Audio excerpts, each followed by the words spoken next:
This is another in the First Read series in which I read a poem by a poet I don't know or know very little about, and I just do a first reading. Sometimes these might be completely off, sometimes not. Sometimes when you read a poet's work and you find out more about them, you kind of see how things fit together, and you might not see that at the beginning. But from where we're at, we're looking at a piece in Doozy, which is run by Rob McLennan, and he puts out occasional poem on here. I look at this poem for Tuesday by Marc Perez. I don't know, you got Marc Perez, and it says Parenting in Dark Times. Seems like a pretty straightforward title.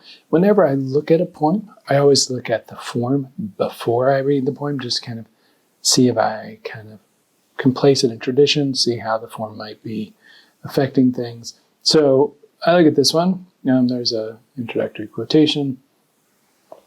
And then we have 4 stanzas, and 1, 2, 3, 4, 5, 6, 7, 8, 9, 10. 1, 2, 3, 4, 5, 6, 7, 8, 9, 10. They all look the same.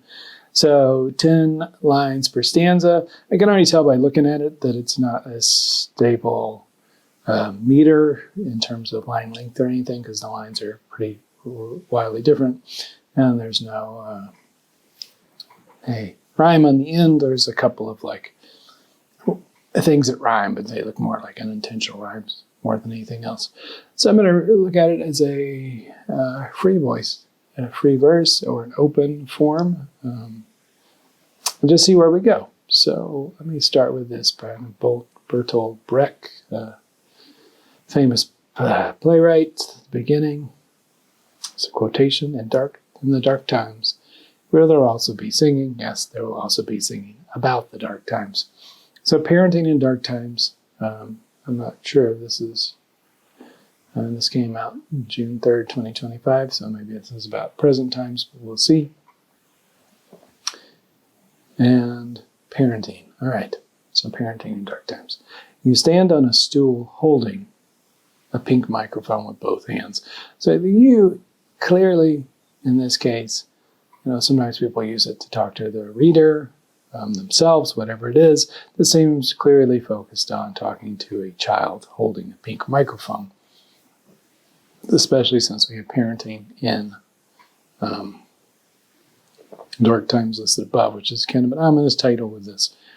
With the pink microphone kind of contrasts with the title. And bell songs in 3 languages. And behind you, a 55-inch television mumbles natural disasters. You have this child singing while the natural disasters are on the TV. I lower the volume. This parent, I'm assuming, this is an assumption, but I lower the volume. Looks like the narrator is the parent here. Is seeing both the child singing and the natural disasters at the same time, something a child might or might not understand depending on their age.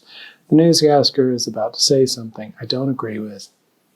Are you proud? You ask. Of course.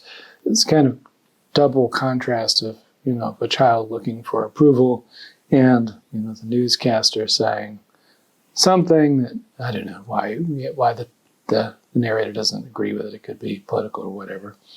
This kind of contrast is going on all throughout this first stanza. I reply requesting a song about sunshine. You are light in dark times. So the narrator, the parent, is requesting a song about sunshine. It's like this dual, how do you keep a nice face on for the child, but also the child is clearly in this role of cheering up the parent as a light in the dark times. Last night I caught myself saying, and then he killed himself. This kind of rather dark part of a sentence thrown in here. I wonder who died. It just seems odd of the narrator saying this, but it's related to the times. The times are so dark that you could say this and still not wonder not understand who died. You see, I keep thinking about unbecoming.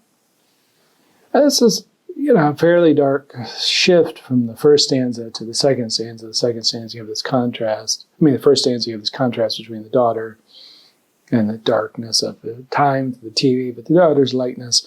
The second stanza, it turns fairly dark. Even you have the narrator thinking about I think about unbecoming. I lie in bed, walk the streets, cook and eat meals, shower, water plants, all the while imagine dissipating. This kind of, how do you think this about unbecoming, this kind of heaviness? The child disappears from this second stanza, it looks like. In the afterlife, I'm sick, afraid to say, in the afterlife where I hope to still hear your voice, will there also be singing? This kind of heaviness that you wouldn't tell a child, typically, this desire to unbecome. And we don't know whether it's because of the darkness of the times or there's something else. I'm sick, afraid to say. It's a sickness about the political situation, the darkness of the place, or is there something else? And it's like that wanting to still hear the child's voice. And almost an answer, I doubt it. I shake my head and claw. The I doubt it seems to come an answer to this question. I hope to still hear your voice in the afterlife. And the answer is I doubt it, which is hard to do. I shake my head and claw my toes to the floor to rid the death from my mind, to focus on your words. And like coming back to the child, like how do you stay semi-positive with the darkness? The newscaster is now talking about a war she refuses to call genocide, inflation, celebrity gossip. To be alive is to witness your joys. This kind of a statement here, it almost feels like the statement the narrator's having to tell himself, herself, themselves, about what it is to be alive once facing this kind of darkness, like is to witness your joys. Here we fold paper cranes, dance, watch cartoons on repeat, read books. This is kind of contrast again, like coming back to the contrast, bringing it back in here because of the darkness. Here I can walk you to kindergarten where, yes, there will also be singing. So there's an answer here. And kind of in this world, in the children, there's this kind of song and life that doesn't worry about the darkness outside. The microphone runs out of battery. Apparently this is the pink microphone from the beginning. You place it at your feet and continue to sing a cappella. There's a kind of wildly hopeful thing here. I don't know if this is, intentional or not. This is the kind of beauty in which the microphone runs out and the child just keeps singing. Very hopeful in this kind of darkness of this poem. Outside, the heavy clouds begin to part. Within me, something also clears up, subsides. I open the window, let your voice drift through the blinds and stir the cold, empty street. I turn off the screen as the newscaster ends her report about the dark times. It's kind of really hopeful last stanza. I mean, this progress of this poem, you have the contrast in the first stanza, the real darkness in the second stanza. The third stanza is like, the narrator's coming to see what do you focus on to be alive, and it's the joys, not the darkness. And this last stanza ends up, I think, very hopeful. I mean, it's running away with like turning off the news and being there with the child.